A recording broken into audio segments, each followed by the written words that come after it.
Parazitlar tanangizda shunchaki yashamaydi. Ular immunitet uchun doimiy stress manbaini yaratadi.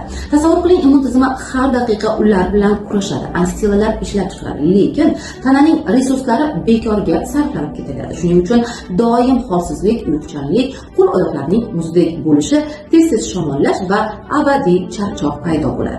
Organizm hatto uxlaganda hordiq chiqara olmaydi. Chunki immunitet juda ham zo'riqqan. Parazitlar chiqaradigan toksinlar esa tanada intoksikatsiya keltirib chiqaradi va shuning uchun butun organizm avariya rejimida ishlaydi. Hatto to'g'ri ovqatlansangiz ham moddalarning so'rilishi buziladi, chunki ichak yallig'langan bo'ladi. Organizmni parazitlardan tozalamasdan va mikrobiomni tiklamasdan kuchli immunitet haqida gapirishning o'zi ahamiyatsiz. Tanani rag'batlantirish shart emas, uni avvalo yengillatish va tozalash kerak.